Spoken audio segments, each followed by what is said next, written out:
Bueno, buenas tardes. Mi nombre es Marina Cornejo. Estoy muy agradecida por la invitación. Soy ingeniera química, licenciada en Tecnología de Alimentos de la Universidad Católica de Córdoba. Mi experiencia en olivicultura es, en los últimos 15 años he trabajado en la estación experimental del INTA en San Juan. Allí hemos montado una planta piloto de elaboración de aceite y un laboratorio analítico de calidad y disponibilidad de aceite de oliva. Así que todo lo que está relacionado a la elaboración y a optimizar la calidad y de este producto alimenticio, que hay muchos parámetros de los cuales nosotros podemos tener injerencia y controlar, son de los que podemos llegar a intercambiar información, y bueno, estoy abierta a que podamos discutir varias cosas relacionadas a la elaboración del aceite de oliva. Hablando de marcos generales, como Argentina como un productor bastante nuevo comparado con la Comunidad Europea, podemos ver que tenemos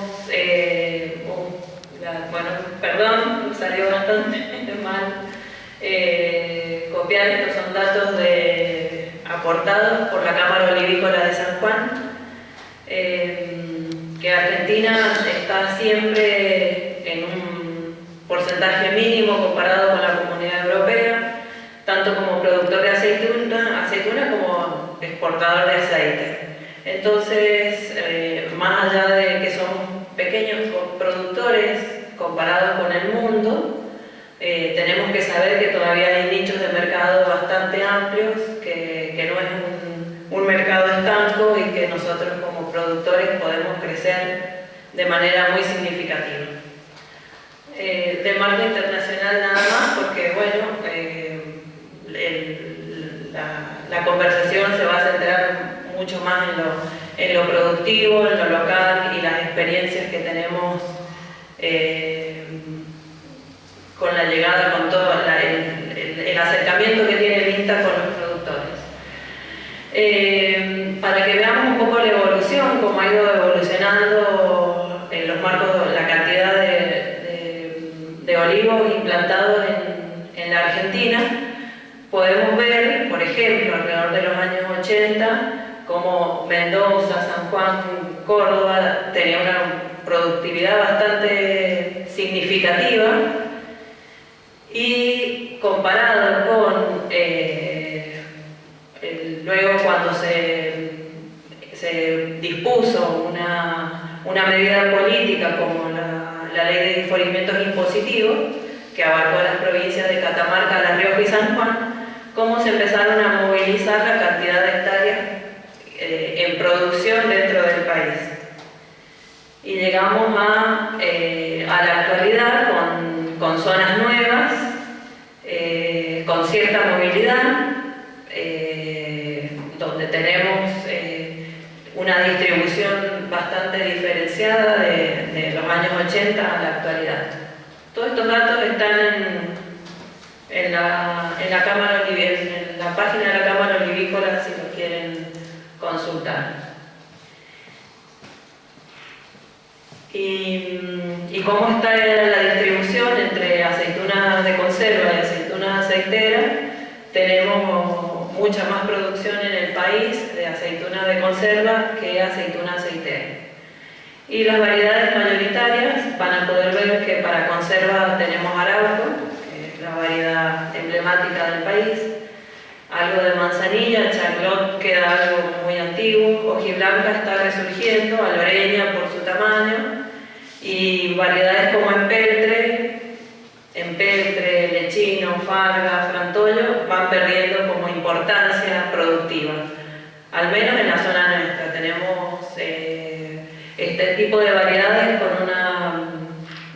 que empiezan a ser árboles gigantes, muy leñosos y con muy baja productividad.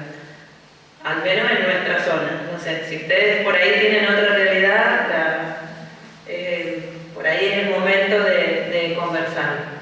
Y como aceituna aceitera, en todo el país tenemos un porcentaje muy alto de arbequina, Picual ha aumentado mucho en los últimos años, Bernea Colatina también ha aumentado. En provincias como Catamarca ha habido mucha reconversión, ha disminuido mucho la cantidad de arbequina implantada. En realidad han levantado también muchos olivares, pero como la calidad de aceite de arbequina en la zona norte del país tiene el porcentaje de ácido oleico que no llega a los estándares internacionales, en provincias como Catamarca han empezado a haber reconversión de esta variedad. Acá tenemos todo aceitera, no hay nada de conserva. Nada de conserva. No. Ah, bien. Bueno, si anda bien el olivo para aceite, obviamente también debe andar para conserva, ¿no es cierto? Sí, sí, sí. Es bastante rentable la Más que la producción. aceitera. Sí. Yo creo que el cuello de botella es más bien qué se hace con los efluentes, la parte de efluentes, que es una cantidad importante de agua para tratar en la industria de conserva y conseguir un buen mercado comprado, pero sí. Bueno, y hablando un poco de las características provinciales nuestras, tenemos en los últimos años han aumentado algunas industrias, han aumentado por lo menos 5 industrias a pie de monte en la zona suroeste de la provincia, donde ha aumentado la superficie implantada. Hay grandes industrias con grandes empresas donde se elabora todo el aceite y se exporta inmediatamente producido. La realidad de la provincia es aproximadamente esta, o sea, tenemos 2 industrias grandes con más de 10.000 kilos por hora de producción. El resto está entre las industrias medianas y pequeñas industrias familiares, también hay con almazaras pequeñas de menos de... En realidad esa escala no existe, pero pueden haber menos de 500 kilos hora, como productores pequeños hay algunos, hay todavía varios.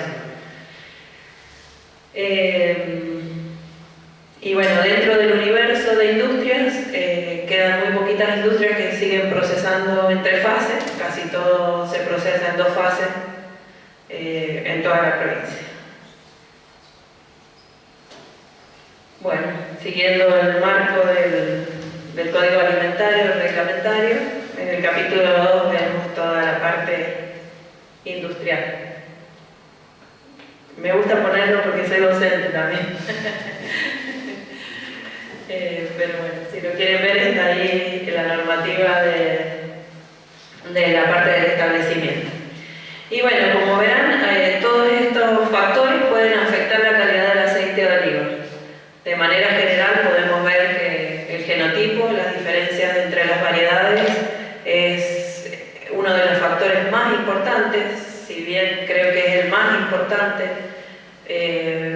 para que nosotros podamos diferenciar entre calidad de aceite de oliva, características, tipo, momento de cosecha, el área de cultivo, las condiciones estacionales, el estado hídrico del cultivo, la productividad y la alternancia de la producción, porque si un año nos carga menos, el próximo año nos carga más, la calidad del aceite, en realidad va a haber una variabilidad en ese resultado del aceite que voy a obtener.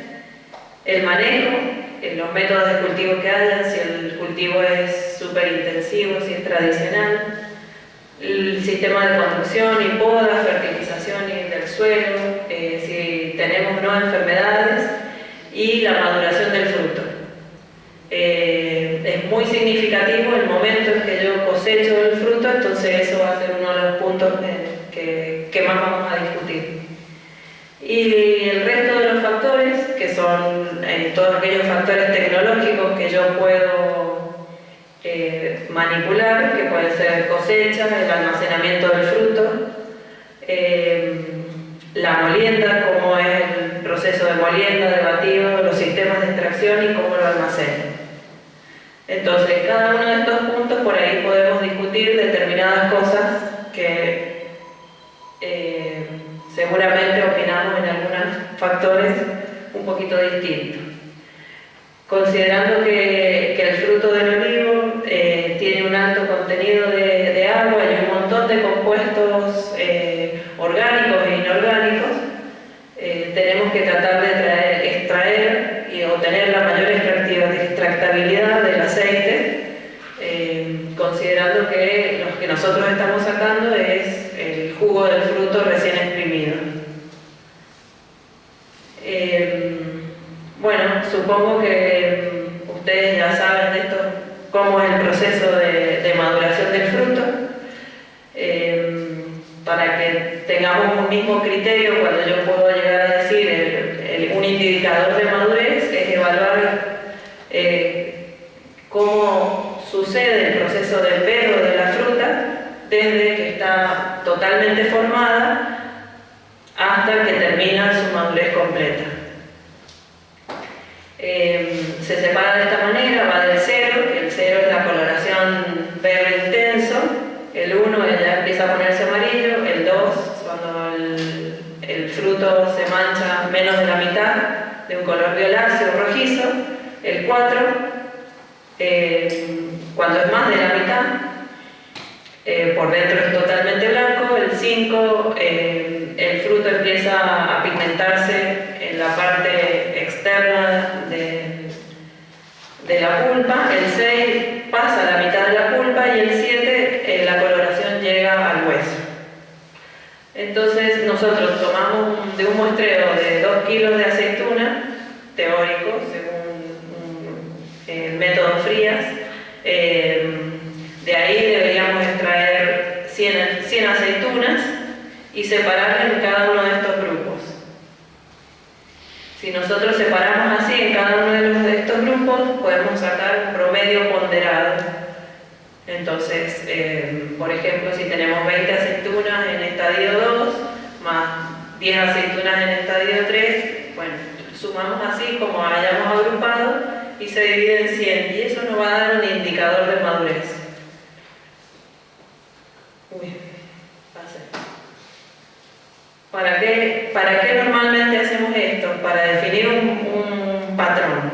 La recomendación ideal es cuando, para la cosecha de la aceituna, nosotros hayamos entrado en el embero, quiere decir en la coloración de los frutos, y que no lleguemos a un estadio 7. Entonces, cuando yo les esté hablando de distintos estadios de madurez, voy a estar hablando de alguno de estos estadios que van del 0 al 7. Bueno, ya habíamos dicho que cuando nosotros tenemos distintas variedades, la variabilidad del aceite de oliva puede estar muy afectado por las diferentes variedades. Nosotros en algunos ensayos de fenología, similares a los que han hecho en la Facultad de Bahía Blanca, pueden ver cómo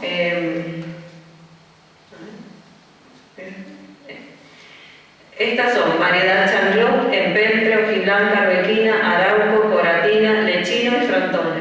En 3 años distintos, el momento de máxima floración se va desplazando año a año de una manera, o sea, bastante importante, del año 2006 al 2007 y al 2008, marcado en negro es el momento de máxima floración. Y pueden ir viendo entre variedad y variedad cómo se va modificando el momento de máxima floración. Partiendo de ahí, la variabilidad entre las variedades es bastante significativa. Y las fechas nuestras van, bueno, no se puede sacar un promedio pero podemos tener normalmente durante el mes de octubre todas las fechas de máxima floración.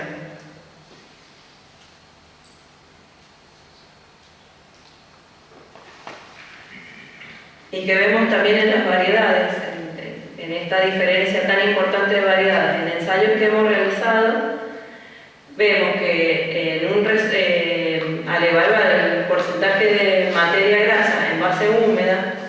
en base seca, si nosotros vemos las distintas variedades, tenemos una importante variabilidad a la hora del porcentaje de extracción de materia grasa. En este caso, entre todas las variedades, la variedad Changlor contiene el mayor porcentaje de materia grasa.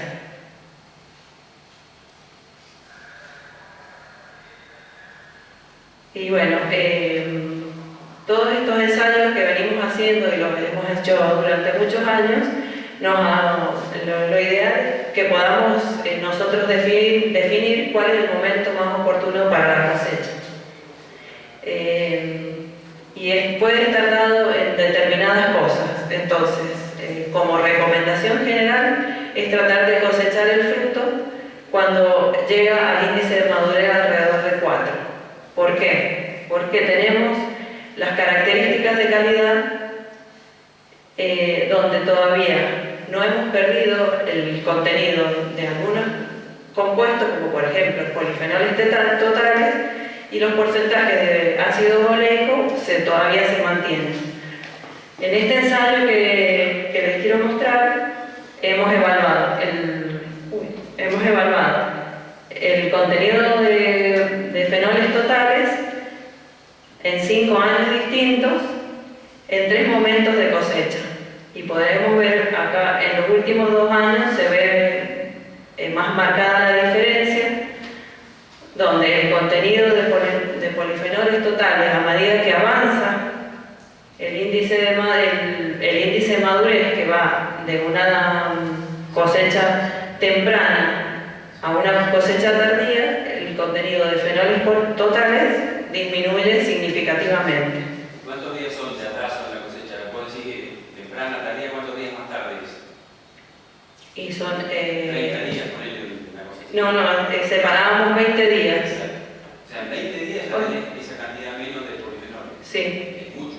Sí, es bastante significativo. Si uno lo transfiere a estabilidad oxidativa, la estabilidad oxidativa que nos da una idea de la vida útil del aceite en horas de inducción, podemos ver que todas las cosechas tempranas tenemos la vida útil del aceite mucho más prolongada cuando la cosecha es temprana. Y bueno, a lo largo de todo el país podemos ver que en todas estas provincias ya se está cultivando aceite de oliva. Y en un ensayo que hemos realizado de arbequina, hicimos una réplica en Catamarca, La Rioja y San Juan y Mendoza, y Cruz del Eje y Córdoba. Las 4 provincias hicimos la evaluación de momento oportuno de cosecha en la variedad arbequina. Tomamos los mismos criterios de evaluación en las 4 provincias, cosechamos en 3 momentos de cosecha, y el dato más significativo que sacamos de acá, que a medida que descendíamos en la latitud del país, el contenido del porcentaje de ácido oleico era cada vez mayor a medida que nos desplazábamos de la zona norte del país a la zona sur del país. De esta manera ustedes los posicionan de una manera muy significativa, porque como la variedad mayoritaria en el país es arbequina, en toda la zona norte del país, desde la mitad de San Juan para el norte,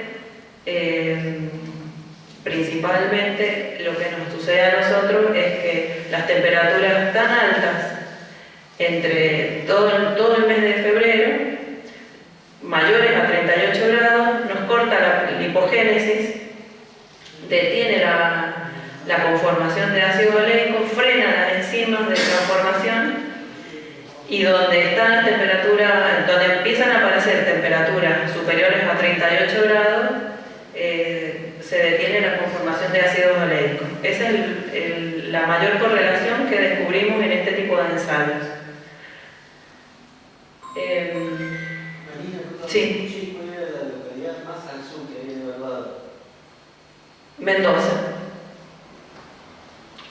Y Mendoza tenía La Valle. Pero bueno, está directamente relacionado con de manera interna. En la provincia yo pude evaluar ese freno enzimático que ocurría debido a las temperaturas altas durante la lipogénesis. Lo que hicimos interesante en este proyecto fue estas 4 provincias, poder comparar el contenido completo de materia grasa, el contenido de ácido oleico. En realidad hicimos todo el perfil de ácido graso, el contenido de polifenoles totales, la estabilidad oxidativa, y como la estabilidad oxidativa, que en definitiva nos dice cuál es la vida útil de este aceite, es una combinación entre el contenido total de polifenoles totales y el contenido de ácido oleico. Y bueno, toda esa composición compleja que tiene el aceite de oliva, que no es debido a una sola variable. Bueno, y dentro de todos los factores que nos pueden afectar al aceite de oliva dentro de la industria aceitera, esta maquinita es la que nosotros tenemos en la planta de elaboración de aceite en el INTA. Con esta hacemos los ensayos, es de 200 kg/h y tiene una amasadora dividida en 2, entonces se puede dividir un ensayo de otro, haciendo pasar la pasta con cierta continuidad sin perder un montón de factores y condiciones de procesamiento. Bueno, y como una vez que tenemos uno de los factores más importantes de cómo recibimos la aceituna. El tema de cómo recibimos la aceituna, si es en cajones, en bines, en carros, va a depender de la capacidad instalada que tenga la industria. Lo ideal es que el contenedor de donde yo tengo la aceituna esté ventilado, esté aireado. Quiere decir que entre un bin y un cajón es preferible tener cajón, pero obvio que la industria no me puede dar de acuerdo a la capacidad instalada que yo tenga. Entonces, cuando tengo bines, hay que intentar de no tener durante un periodo prolongado de tiempo posterior a la cosecha la fruta almacenada en este tipo de recipiente, o en carros, o de acuerdo donde yo la haya recibido. Entonces, como eso va a estar directamente relacionado con el sistema de cosecha que yo tenga, cuando tengo un carro y un sistema productivo continuo, tengo que tener todo totalmente organizado para que la cosecha sea inmediata. ¿Dónde recibo yo la aceituna? Bueno, lo ideal es que la fruta no esté más de 24 o 48 horas de cosechada, procesada. Yo digo parámetros generales, lo recomendable. Otra característica que yo he visto en muchas industrias es que hay patio español. En el patio español, a diferencia de otros tipos de patio, tenemos una altura muy significativa de caída del fruto, mucho aplastamiento del fruto, cintas con limpieza difícil de realizar. Entonces, bueno, a la hora de hacer una instalación de la planta hay que tener este tipo de consideraciones, porque una vez que la fruta ha sido cosechada, llega a la planta y sufre un proceso de lavado, enjuague o soplado de partículas, llega húmeda a todo este sistema y sufre otra clase de manipulación así, hay que tener en cuenta que estos recipientes tienen que quedar siempre vacíos, siempre limpios, y que de lo contrario vamos a estar entrando a la planta de procesamiento fruta que ha llevado cierto tiempo ahí o ha sido aplastada o dañada o deteriorada. Entonces, bueno, ¿por qué decimos eso? Porque podemos tener el atroje uno empieza a percibir la fruta húmeda, transpirada, dañada.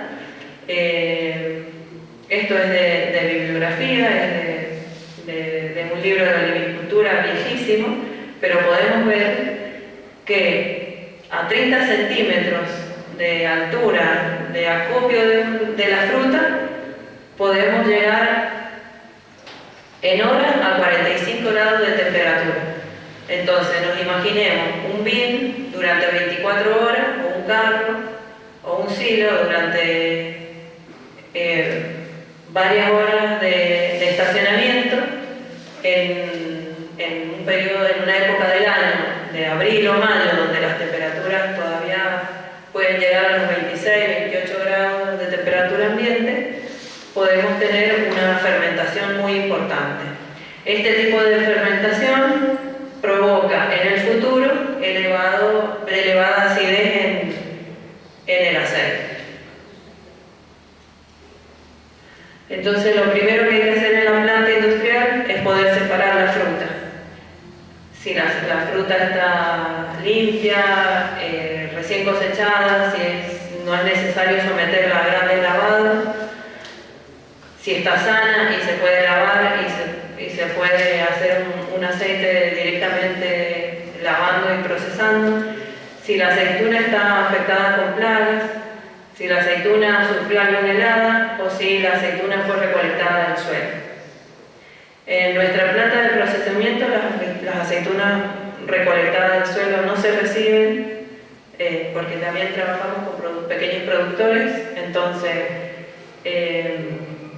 ni siquiera al final de la temporada las aceitunas dañadas, lo ideal es no procesarlas inmediatamente o no procesarlas. Así se ve una aceituna helada. ¿Qué pasa cuando sufrimos una helada? Si ocurrió una helada y yo cosecho ese día a las 24 horas o a las 48 horas, cuando esa fruta es procesada, el índice de peróxido de esos aceites no va a salir elevado. Pero si esa fruta quedó en la planta durante 2 semanas posteriores a la helada, ese aceite que yo elaboro inmediatamente, por más que la fruta se vea por fuera sana, por dentro si la apretamos vamos a ver que sale un chorro de agua, ese aceite ya sale con los peróxidos elevados y un aceite rancio. Así que la recomendación cuando hay una helada es que se coseche inmediatamente todo lo que sea factible y a medida que van pasando los días vamos a ir obteniendo aceite ya deteriorado. ¿Y una helada de cuántos grados? O sea, menos 1 grado ya tiene un daño importante. Sí, porque dentro de la célula, donde están las vacuolas de aceite y el agua está conectada con todo el tejido celular. Cuando hay una helada, se congela el agua, se extrae de la estructura celular y queda la estructura celular dañada. Entonces ahí empiezan a haber procesos fermentativos inmediatos, donde ya el agua dejó de ser parte de la estructura celular. Entonces hay una helada, se congela el agua, se rompe la estructura celular y el agua queda suelta, embolsada en la aceituna, pero eso es lo que ocurre cuando hay una helada. Por eso, por ahí los datos de la fecha de helada y qué hacemos con la helada y cuándo cosechamos,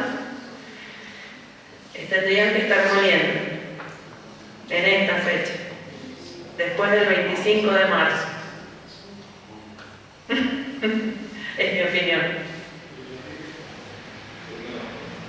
Que es lo que nosotros también tendríamos que hacer. Pero tenemos por ahí a veces un montón de condicionantes. Tenemos Semana Santa en el medio de abril. Y bueno, y a veces ese tipo de condicionantes nos afecta mucho más que saber cuándo es la fecha ideal para la cosecha.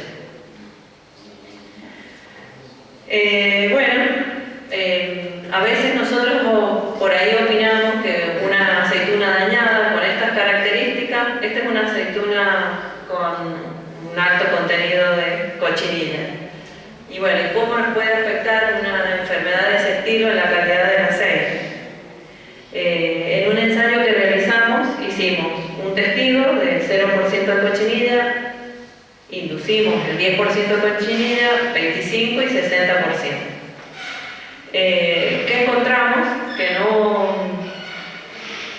Que no hubo variabilidad en el análisis sensorial. El panel de cata de la Universidad Católica de Cuyo no lo detectó. No pudo detectar que nosotros hicimos aceite con estas aceitunas. Eso fue bastante bueno. Lo que sí, hubo una disminución significativa en la estabilidad oxidativa. La estabilidad oxidativa, no sé si saben, pero bueno, se hace en horas de inducción. Y esas horas de inducción se pueden extrapolar a meses de vida útil de este aceite.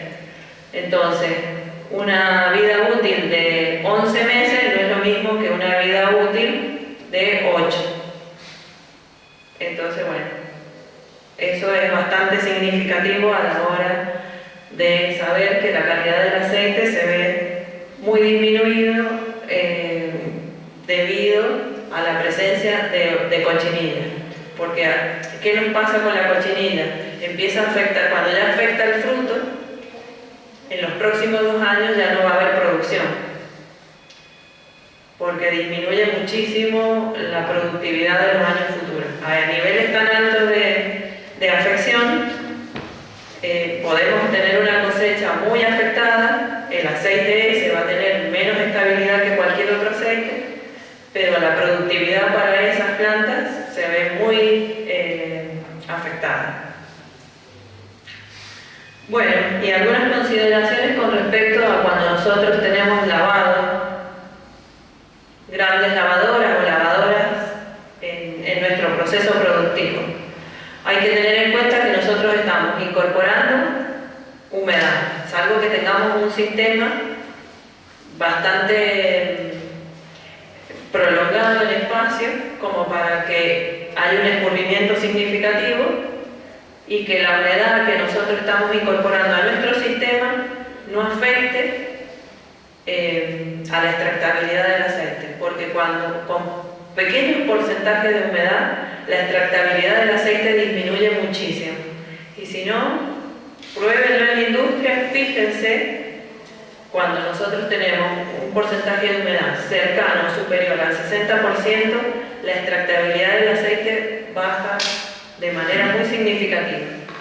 Entonces, ¿qué tenemos? Si baja la extractabilidad del aceite, aceite en el orujo, tenemos valores de polifenoles más bajos, baja la estabilidad y baja el frutado de nuestro aceite.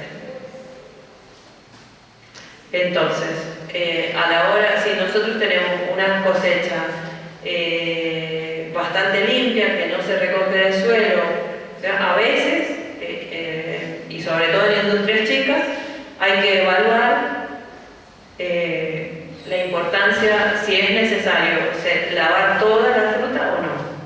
La cosecha bien temprana también tenés más humedad, ¿no es cierto? Porque baja la fertilidad de eso. Sí, sí. Y buscar el punto. si pudieran, ustedes tienen riego asistido. Nosotros pedimos a los productores que hagan un estrés hídrico de 20 días antes de la cosecha. Acá no podemos manejar eso. Sí, sería lo ideal.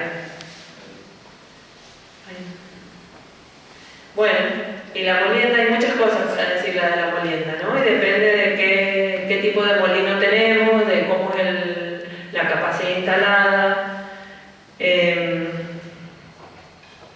Pero bueno, las cribas pueden ir de 4 a 7 milímetros. Cuando usamos una criba chica, las cribas chicas se usan cuando la fruta está más bien verde, cuando necesito un grado de molienda alto,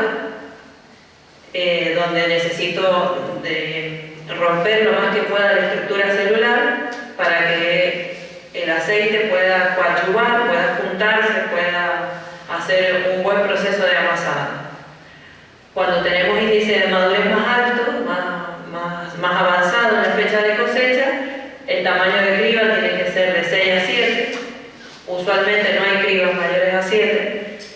Lo ideal sería tener varios juegos de cribas para irlas cambiando.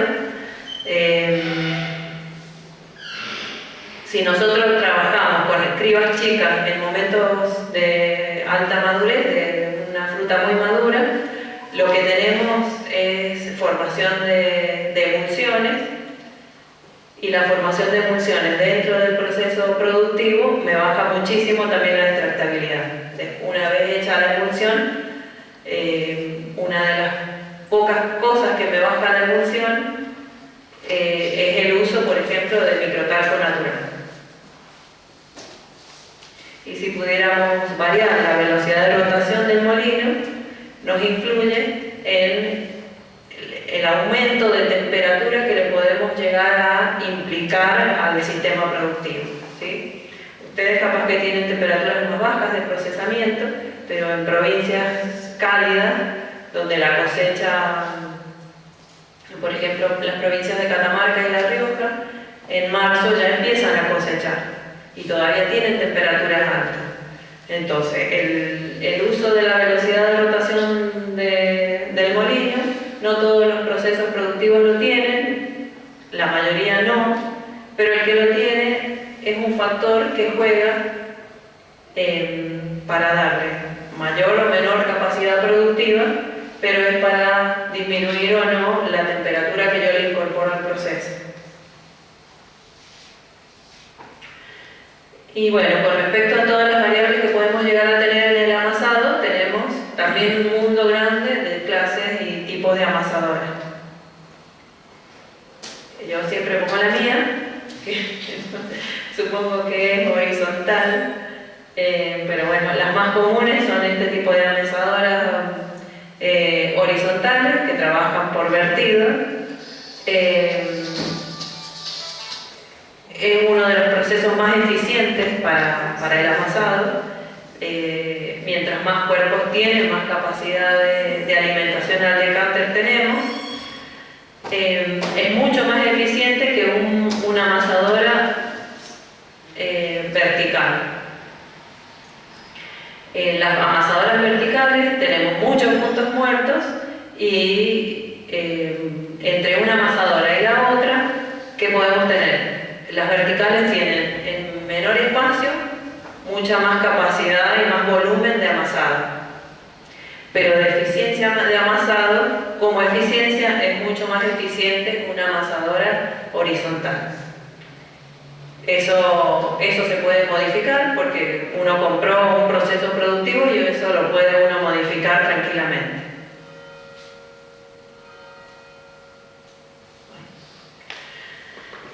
¿Cuáles son las variables más importantes dentro del amasado? Es la temperatura y el tiempo de amasado. Si yo digo que mi extracción es en frío, tengo que saber que, para no mentir, estoy moliendo a 27 grados. Nos pasa a nosotros que en mayo podemos tener 4 o 5 grados de aceituna afuera. Y si yo tengo 27 grados de amasado, he tenido en esas condiciones que la pasta estaba a 18 grados. O sea, la aceituna 4 afuera, la amasadora 27, porque no tenía el sistema de calefacción en ese momento, y la pasta estaba a 18 grados. Ustedes imagínense la pérdida de eficiencia que estoy teniendo con un proceso que no aumento la temperatura de 18 grados a 32 grados, que es la temperatura recomendable para el proceso de amasado. Estoy perdiendo una eficiencia enorme. Entonces, la temperatura recomendada para procesar la fruta va entre 28 y 32 grados, teniendo en cuenta que después de los 34 grados tenemos proceso de volatilización de compuestos menores. Entonces, lo ideal es no superar los 32 grados porque ningún sistema es estanco ni perfecto a 32 grados. Hay que tener en cuenta que cualquier proceso productivo vamos a tener más o menos 2 grados acá. Entonces el seteo de la máquina tiene que ser 32. Bueno, yo soy ingeniera. Pero bueno, un poco tiene que ver con eso cuando uno está en la planta, está procesando y tiene que tomar decisiones con respecto a qué quiere, calidad o cantidad. Y la otra variable significativa en el amasado es el tiempo. ¿Sí? Mínimo 45 minutos, podemos llegar hasta un amasado de 120 minutos. Lo recomendable es siempre tratar de amasar lo menos posible, tratando de obtener la mayor extractabilidad. La mayoría de los equipos vienen preparados para 90 minutos de amasado, o entre 60 y 90. Así que bueno, en la industria yo tengo que saber mis tiempos, mis temperaturas, mis ajustes para poder hacer las modificaciones necesarias. Si pasamos el tiempo de batido, podemos provocar emulsiones. Entonces es bastante significativo saber con qué variables estoy trabajando. Y bueno, muchas de estas cosas que veníamos hablando tienen alguna acción que nosotros podemos llegar a hacer o correcciones. ¿Qué pasa si nosotros usamos alguno de estos coadyuvantes? Que los más utilizados son microtalco natural, enzima, cloruro de sodio, carbonatos y arcillas. ¿En qué caso se usa el microtalco? Cuando tenemos humedad alta, cuando tenemos aceituna muy verde. En realidad el microtalco se puede usar durante todo el proceso productivo, desde el principio hasta el final, y sobre todo cuando tenemos humedad muy alta en la fruta o cuando tenemos sospecha de que vamos a tener emulsiones significativas dentro del proceso. Las enzimas también se pueden usar durante todo el proceso productivo, pero son más bien recomendadas usarlas cuando la fruta está más bien verde, no cuando está tan madura, porque como que estamos usando un producto con un costo alto y no va a ser el efecto que yo realmente necesito. El mejor funcionamiento de las enzimas es cuando la fruta está en empero, cuando está con un índice de madurez menor a 4. ¿Cuál es el problema de la enzima? Que si nosotros estamos haciendo un aceite para exportación, no está permitido en la Comunidad Europea. Entonces, si nuestro objetivo de destino es la Comunidad Europea, evitemos tener en la planta productos como con enzima. El cloruro, los carbonatos y las arcillas no están reglamentados todavía, pero se usan. Se usan aquí, se usan en España, y las arcillas están dando muy buenos resultados. ¿Modifican la calidad del aceite? ¿Por qué la Comunidad Europea no tiene por encima? ¿Por esa cuestión? No, porque dice que el aceite de oliva es el producto extraído por procesos físicos exclusivamente, y dicen que es biológico el uso de enzimas. ¿Y los microtalcos? Es físico. Eso no pasa nada. Sí. En un ensayo que realizamos con diferentes talcos, tuvimos un testigo. El testigo, vean la diferencia en la extractabilidad del aceite. Este fue el testigo. Después probamos varios, Sur 32, Sur 50, son microtalcos locales. Tenemos canteras nosotros en San Juan y Cera San Juan se llama la empresa que nos hizo el proveedor para estos ensayos. El negro es un talco español, que las grandes industrias siguen apostando al uso del talco español porque se usa en un porcentaje mucho menor que un microtalco nacional. Y tiene como una granulometría mucho menor. El OLB y estos otros son carbonatos de calcio, que también tienen muy buena eficiencia. Entonces, estos dos son talcos nacionales, estos carbonatos nacionales, y este, como verán, el español fue el que tuvo mejor eficiencia de extracción, y los carbonatos. Para tu pregunta, ¿qué se analizó? Índice de acidez, o sea, toda la parte de calidad del aceite se evaluó y no hubo diferencia significativa en ninguno de los aceites extraídos por todos estos métodos, con todos estos coadyuvantes, pero también se analizó cobre, arsénico, plomo y calcio como carbonatos. Y no hubo contaminación por ninguno de los microtalcos. Así que los microtalcos sí están autorizados para el uso alimenticio, los otros no. Entonces, bueno, ese tipo de cosas hay que saberlas, y la parte analítica es bastante significativa contar con ella. Y bueno, el otro ensayo que hicimos con el microtalco era para ajustar las dosis, las mejores dosis con el uso de microtalco de la empresa proveedora sanjuanina. La mejor extractabilidad se encontró en la dosis de 1,5. Y acá se podrían ir ajustando mejor, bastante más la dosis, y tratando de buscar alrededor del 1% de agregado de microtalco. Yo creo que iría por ese lado la mejor extractabilidad y la mejor dosificación. Se le hizo análisis sensorial, no se encontraron diferencias significativas. Ese fue el perfil que salió de los aceites elaborados. Y bueno, los fenoles comparados con el testigos dieron un poco menores, pero no hubo diferencia significativa ni en estabilidad oxidativa ni en fenoles totales. Así que, bueno, todos esos problemas tecnológicos en gran parte se resuelven usando alguna de estas herramientas. Y si en este tipo de zonas cosechan posterior a una lluvia, y es como la única alternativa. Y si no, hay que medir, qué pasa con mi parte productiva posterior a una lluvia o no, si uso esos talcos o no. Pero yo creo que es importante usar los coadyuvantes.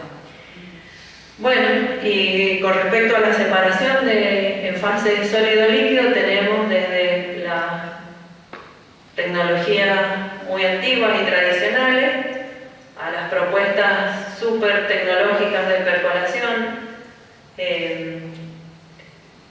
Todavía quedan algunas industrias de capacho.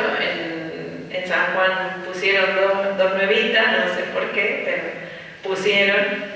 Y siguen elaborando. ¿Qué tenemos en una tecnología así tan tradicional? Muchísima mano de obra, costos operativos muy altos y mucha dificultad para después separar el aceite del alpechín. Este tipo de filtración selectiva o percolación es como un sistema como bandas que pasan por la pasta y van escurriendo pequeñas gotas de aceite y van captando como las primeras gotas de aceite que va saliendo en el amasado. Es una propuesta que se hizo hace muchos años y no avanzó. Sale un aceite con un contenido de oxidación muy bajo, excelente aceite, pero la rentabilidad de eso y la cantidad de aceite de extracción es mínima. Así que puse los dos extremos. Y bueno, la separación actual es en 2 fases o en 3 fases. No sé ustedes qué realidad tienen en la provincia. ¿Trabajan con 2 fases o 3? Con 2. Nosotros todavía quedan 3, creo que son 3 industrias las que están trabajando con 3 fases. Todas las demás, todos trabajamos con 2 fases. ¿Qué diferencia podemos encontrar entre un aceite realizado en un decánter de 2 fases al de 3 fases? Es que el de 3 fases, primero que nada, tenemos altísimas cantidades de agua de procesamiento. Entonces después hay que saber qué hacer con tanta agua que entró al proceso productivo. Y segundo, al incorporar agua al sistema, arrastra un montón de compuestos fenólicos que son hidrosolubles. Entonces, mi aceite marcadamente sale con menor contenido de fenoles totales si ha sido procesado en un decánter de 3 fases, a si ha sido procesado en un decánter de 2 fases. Y la separación líquido-líquido, si la planta industrial tiene una centrífuga vertical, tiene muchas ventajas porque separa mucho la humedad, separa las partículas en suspensión, la decantación post-separación es mucho más rápida, más acelerada y menos contacto con borras o agua, y eso me ayuda a obtener un aceite de mejor calidad y mejores condiciones.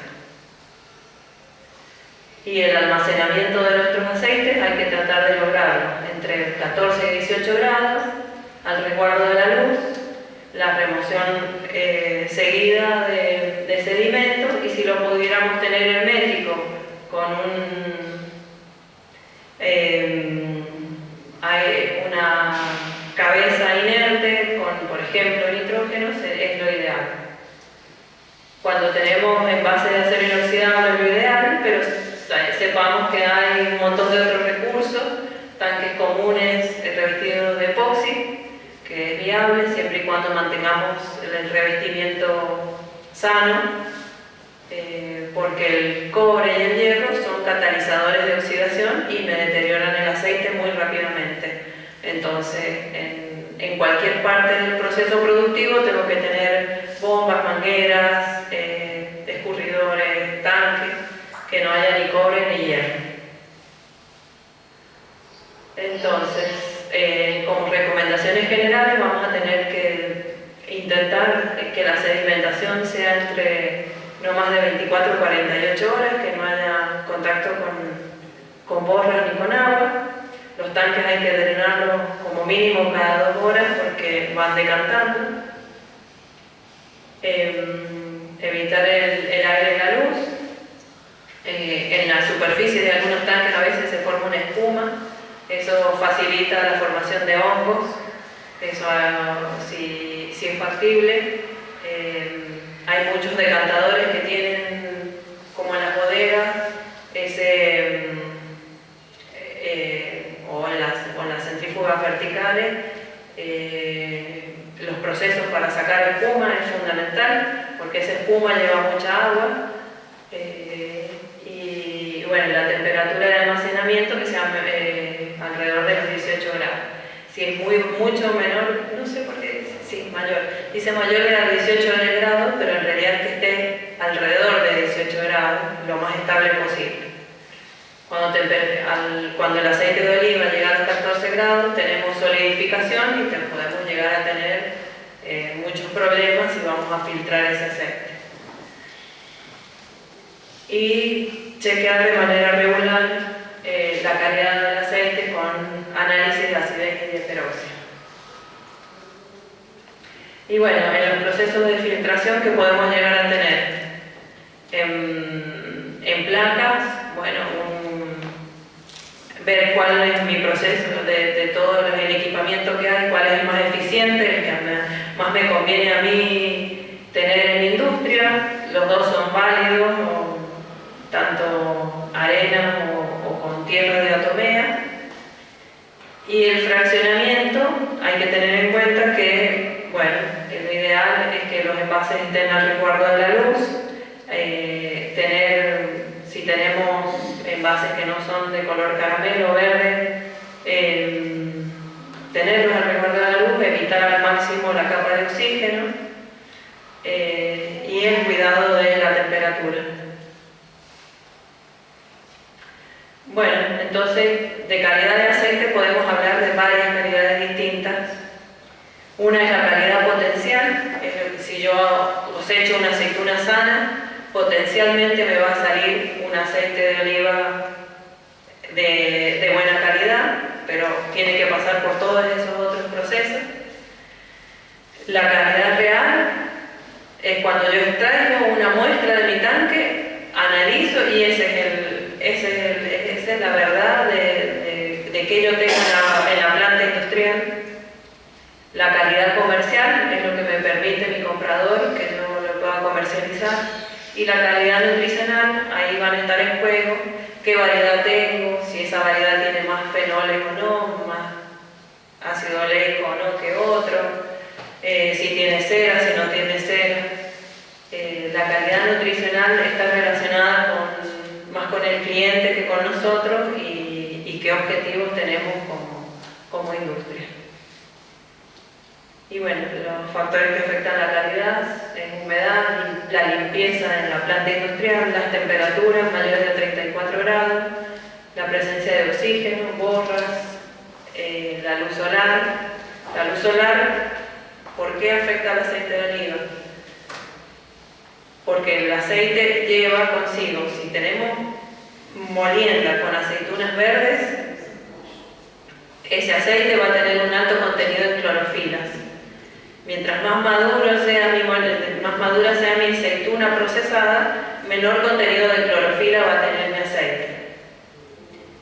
Entonces, bueno, esa es una variable a tener en cuenta, porque la clorofila es altamente oxidante a la luz solar y altamente antioxidante al resguardo de la luz.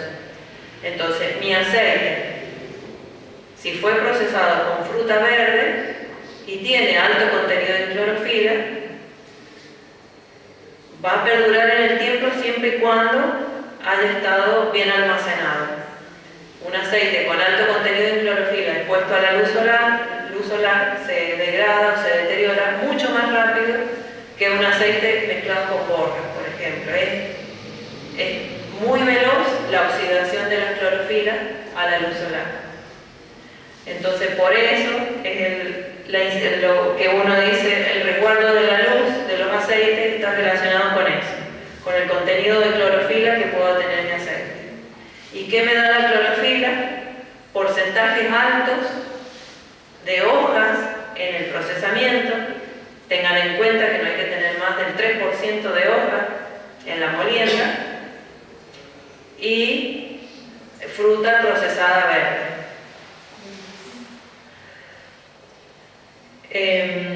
Bueno, la composición química inicial es limitante. Si tenemos distintas variedades, tenemos que saber que la vida útil de mi variedad, yo vendería primero una arbequina, que una changró, después la coratina y después una arauca, en ese orden, o haciendo un blend, pero bueno, hay que tener en cuenta que la vida útil de cada una de las variedades que tengo en mi planta me va a dar una vida útil diferente. Entonces la comercialización de ese producto va a estar relacionada con la composición química inicial. Y el tiempo. Todos tratamos de vender el aceite durante el año. Bueno, este es un gráfico para poder clasificarlo de manera, cuál es la clasificación comercial actual. Supongo que todos lo conocen. Un aceite extra virgen, un aceite comercializable, apto para el consumo. Un aceite de orujo puede ser reprocesado, refinado, y un aceite lampante también. Ambos se pueden comercializar y vender como un producto alimenticio mezclado con algún aceite de oliva virgen.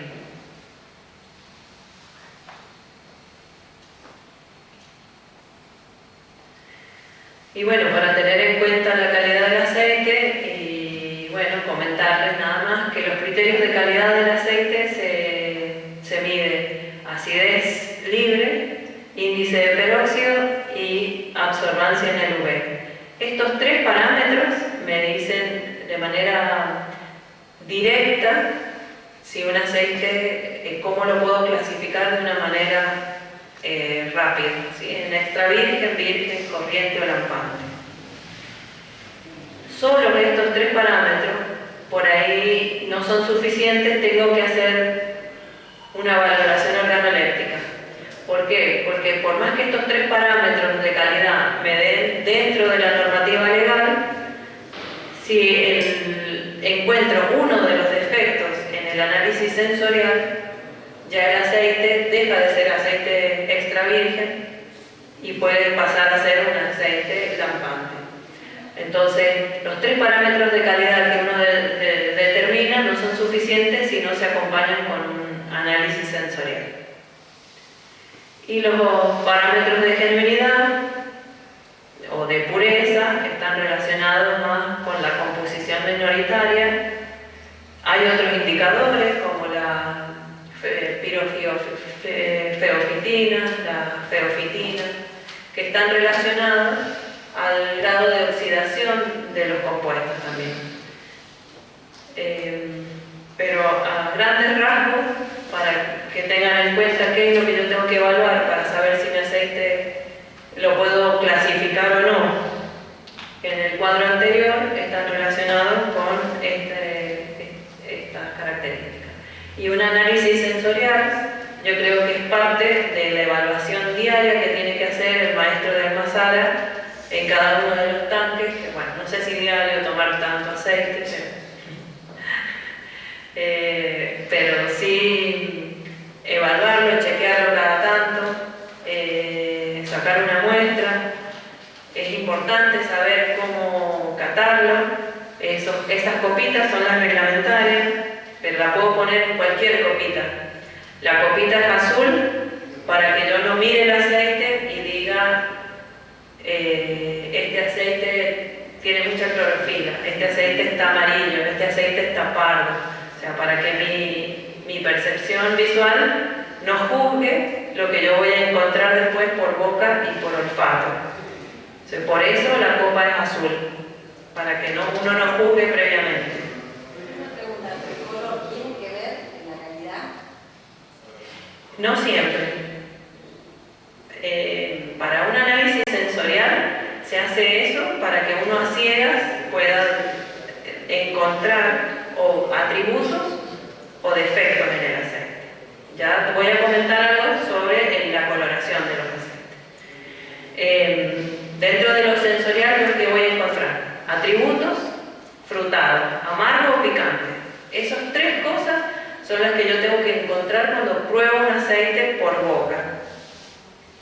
Una vez que caliento el aceite, como la temperatura de nuestra mano está a 36 grados, y los volátiles de los aceites empiezan a desprenderse a los 34, se van a empezar a desprender algunos compuestos volátiles. Yo tapando la copita, caliento el aceite y mi primera percepción es olfativa. ¿Sí? Ahí tengo que tratar de encontrar los atributos y los posibles defectos, que son cualquiera de estos. Luego tengo que llevarme el aceite y bañarme la lengua y tragar un poquito. Y dentro de la lengua tengo que empezar a descubrir cuánto de amargo, cuánto de picante, cuánto de dulce puede llegar a tiene ese aceite. Y cuando se traga el aceite, se percibe el picante. Y tengo que tratar de identificar la intensidad de cada uno de esos. Una vez que el aceite pasa por esta zona, tengo que hacer una inhalación retronasal. Largar aire por nariz, como haciendo un vacío de un venturi. Largo así por nariz y se hace la inhalación retronasal. La última percepción de olores se hace de esa manera. Y de esa forma completo todo el análisis sensorial. ¿Sí? Hay que practicarlo, hay que verlo. Se hace eso en la planta industrial. El frutado, ahí se percibe tomate, banana, almendra, nueces, manzana, hojas verdes, heno. Hay un montón de descriptores relacionados al frutado. El amargo es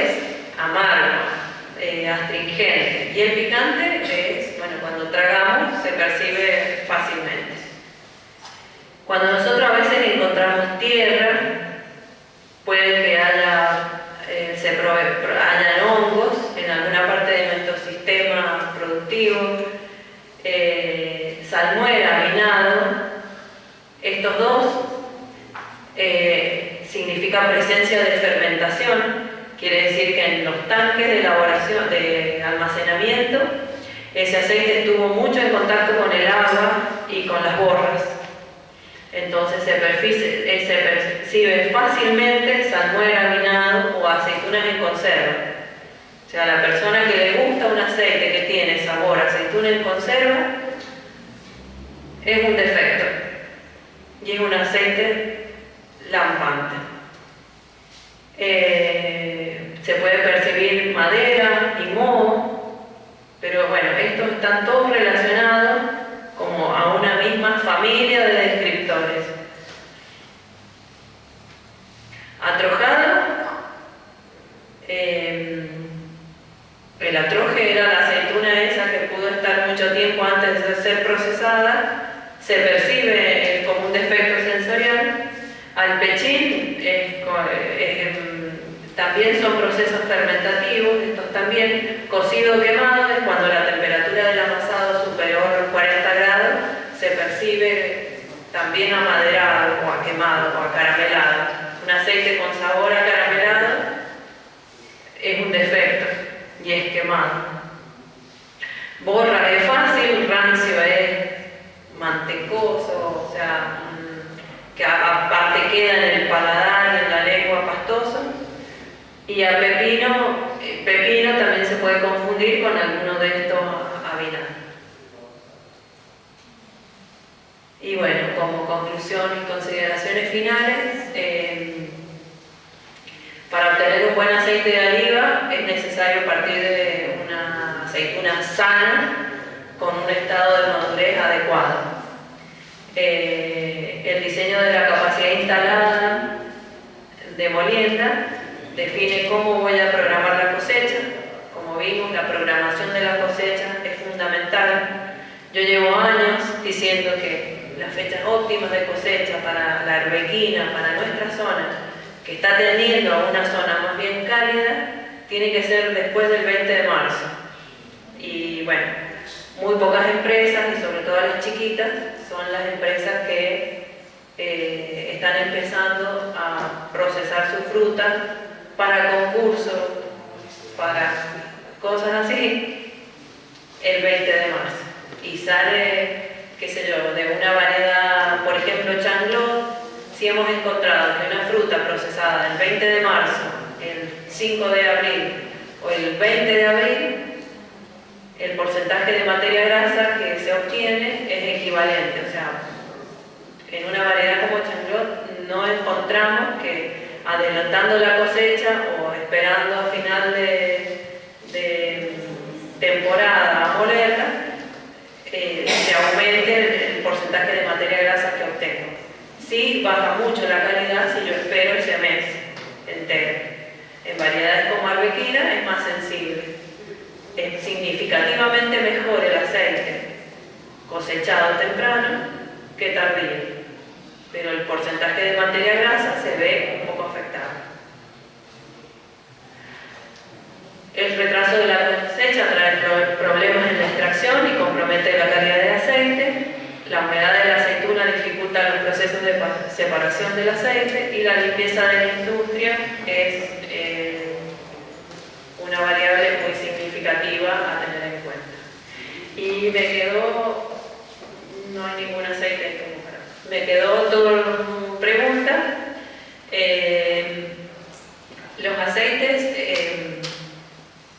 si encontramos un aceite intensamente verde,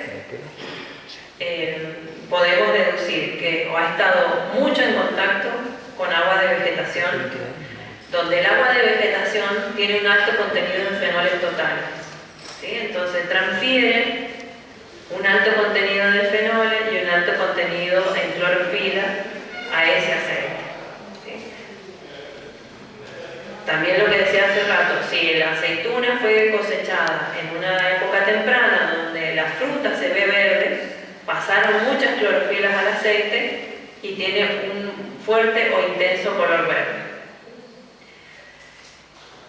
Si la madurez del fruto ya llega entre 4 y 5 o entre 5 y 6, ya el aceite sale con un contenido mucho menor de clorofila y ya sale con tonalidades amarillas, pero sigue siendo verde, un verde brillante.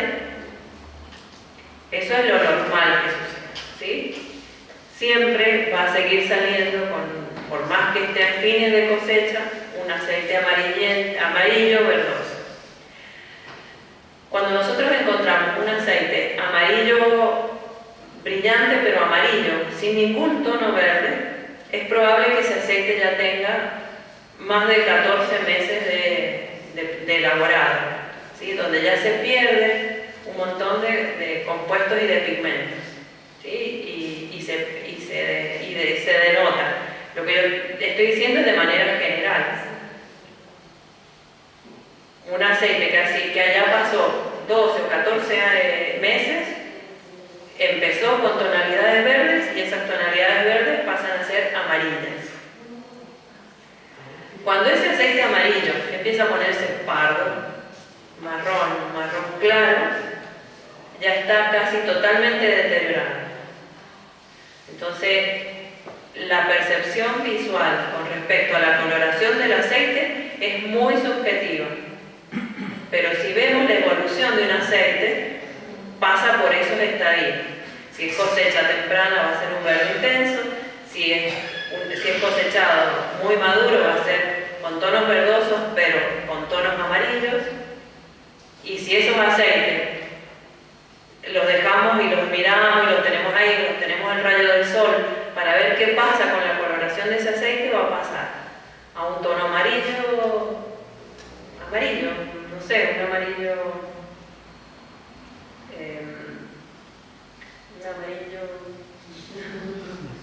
que puede ser pero un amarillo claro, y después se va a poner pardo. Después del color pardo, que son con tonos marrones, al final de la vida útil de ese aceite se empieza a poner transparente, pierde totalmente la pigmentación, pero ya un color pardo es un aceite totalmente rancio. Bueno, gracias.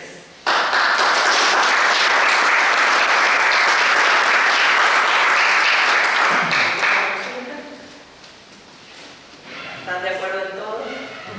¿No? En el proceso de amasado, ¿hay oxidación de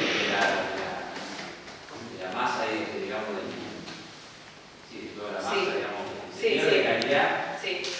He escuchado que algunos están haciendo en la amasadora al vacío para evitar esa oxidación. ¿Tiene sentido, tiene lógica eso? ¿Cuánto es lo que se puede estropear de calidad de aceite?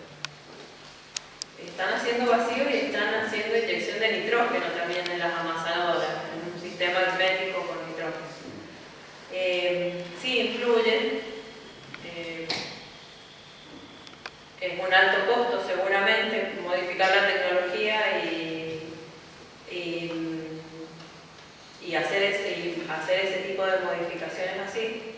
Evitaría casi el 80% de la degradación que se provoca inmediatamente desde que la fruta es molida, o sea, desde que está el fruto entero hasta que es molido, inmediatamente ya empiezan los procesos oxidativos.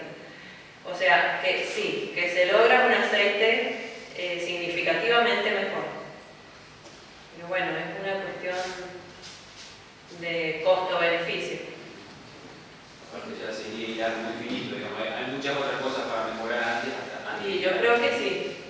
Y que si uno tiene una fruta sana, en cualquiera de las industrias que se comercializan en el país o fuera, que ingresan al país, se obtiene un aceite de excelente calidad y hay que como arruinar el aceite, o sea, hay que cosecharlo tardío, sacarlo del piso, dejarlo atrojar, molerlo, amasarlo mucho tiempo y caliente, tenerlo estancado con las borras.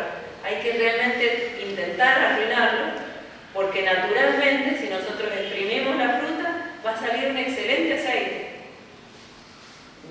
No soy comerciante de máquinas de aceite, porque uno, por ahí es interesante a veces en estas cosas que inviten a la gente de Piralici. Piralici ha desarrollado una cantidad de con muchísima tecnología y tiene, o sea, 10, 15 clases de máquinas distintas, con cosas ya nuevas en la parte de extracción. Pero si nosotros vemos de manera general, para que nuestro producto sea rentable, tenemos que tener una capacidad instalada importante, significativa, cosechar rápido, lo antes posible la fruta, procesarla rápido y comercializarla lo antes posible. Y así cierra el sistema productivo. Es mi opinión. Si le consultan a un productor, o no sé, yo digo por nuestra situación, por la envergadura de nuestras industrias y porque todos queremos tener una actividad productiva rentable. Pero bueno, hay para hacer de todo. Ahora hay mucha tecnología puesta en las amasadoras, sobre todo, donde están haciendo procesos con sinfín a alta velocidad y altísima temperatura, entonces pasa con un sinfín a 2 minutos a 100 grados o a altas presiones. Entonces, y también están haciendo con inducción magnética. Hay un montón de tecnología para todo eso. Yo creo que es todo válido y todo lo que están investigando y desarrollando en Europa para mejorar la extractabilidad, para ese 2 o 1,5% que se obtiene con estas otras cosas nuevas, es válido hacerlo. Pero para nuestra comunidad, que nosotros queremos la mayor rentabilidad pronto, rápido, y que por ahí tenemos más problemas en conseguir cosechadores que en otras cosas, bueno, no sé. Todo es una cuestión de, a veces, un balance económico. Sí, no, yo no conozco que en la amasadora se sienten unos aromas que después no se sienten estando en el hacer tonterías, recién. Y cuando se forman ¿Han los podido aromas, medir el tiempo de amasado? ¿Cómo es tu amasadora? mi amasadora, es una máquina de una bombilla chiquita. Y bueno, cuando se forman esos islotes de aceite, cuando ya se empiezan a pasar a decantar, hay un aroma que no se siente, no se recibe después en el aceite. No sé qué. Y sí, bueno, por ahí la temperatura también afecta. Hay zonas donde las camisas calefactoras levantan mucha temperatura y bueno, y zonas de puntos muertos, entonces esas cosas hay que irlas evaluando y de qué manera uno puede modificar el equipamiento que uno las dispone para mejorar. Ahí bajarle un poco la temperatura y hacer algunos ensayos.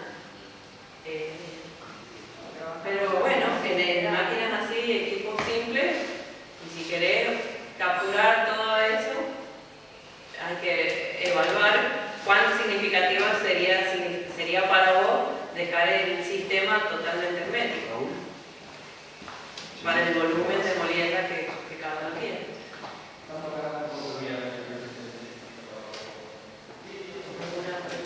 Más que nada agradecerles la presencia a Leandro Goñi de la Universidad de Bahía Blanca, a Vanina Cornejo del INTA, gracias José también por estar presente, a los productores, bueno, también al Ministerio de Desarrollo Agrario, a Manuel Martín por estar acá, realmente un placer. Así que bueno, como decía José, ahora vamos a tomarnos un momentito, ¿sí? Vamos a poder tomar un café, comer algo, aprovechen para charlar, que haya este intercambio, que es lo que por ahí el objetivo que teníamos. Bueno, Manuel también lo dijo, se va a quedar hoy, se va a quedar mañana, seguramente mañana, bueno, por ahí en el Vivero Parque Municipal, más extendido, van a poder charlar. La idea es, nosotros buscamos este cara a cara, ¿no? Mostrar lo que hay en el Ministerio, ¿sí? ¿sí? Bueno, toda esta cuestión que explica Vanina, que explicaba Leandro. Busquen en su momento, charlen, compartan. Por ahí el objetivo nuestro era que sean temas realmente relevantes, ¿sí? Para la producción olivícola. Así que nada, agradecerles y también invitarlos para hoy a eso de las 20, ¿no, Juan? Vamos a dar apertura al patio gastronómico. Hoy va a haber algo chiquito en el vivero, ya se están instalando los food trucks, con toda la movida que va a haber. Y mañana, a la mañana, a eso de las 9, ya vamos a empezar a armar todo, va a haber muestra de artesanos, emprendedores, y a las 3 de la tarde va a ser la inauguración oficial, ¿sí? En la parte ahí del anfiteatro. Así que todos invitados, disfrutemos de la fiesta del olivo, que obviamente los protagonistas son ustedes. Muchas gracias.